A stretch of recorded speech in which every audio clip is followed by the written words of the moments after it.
When the crew of Pawn Stars wrapped filming one late afternoon at the Gold and Silver Pawn Shop in Las Vegas, no one expected that a simple renovation project would unveil one of the most bizarre discoveries in the show's history.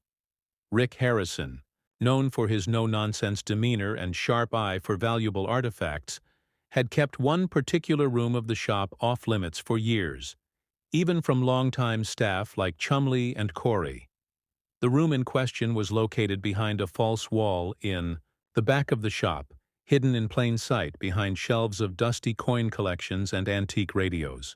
According to Rick, it had been there since he purchased the building in the 1980s, and he had never bothered to investigate it further. But when a contractor accidentally knocked a hole through the drywall during a remodeling project, what lay beyond it shocked everyone. Inside the room was an eerie collection of forgotten items.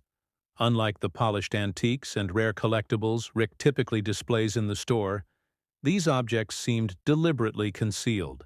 There were dozens of yellowed photographs, black and white portraits of people with their eyes scratched out. A vintage rocking horse sat in the corner, rotting and broken, yet faintly swaying as if recently touched. The walls were covered in old newspaper clippings detailing strange disappearances throughout Nevada, some dating back over 50 years.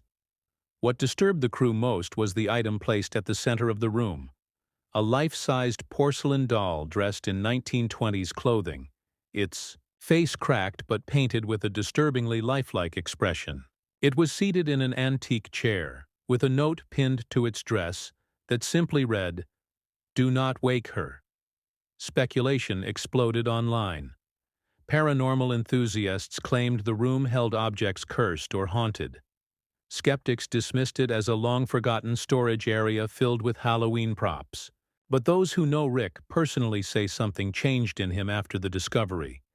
He stopped joking around on set. He became reclusive, sometimes seen staring at the door to the room for long stretches of time. Weeks after the room was discovered, unexplained occurrences began to trouble the shop. Lights flickered at random. Security footage caught shadowy figures moving past displays at night. Chumley reportedly refused to enter the back of the store, claiming he felt watched. And then came the most chilling moment. A customer visiting the shop claimed to hear a girl softly singing in the hidden room, even though it had been sealed shut again days earlier. Despite the bizarre turn of events, Rick has remained mostly silent on the matter. Some say the room is now padlocked. Others whisper that the doll has disappeared entirely. Whatever the truth may be, one thing is certain. What they found in Rick Harrison's hidden room will haunt you long after you've left the pawn shop.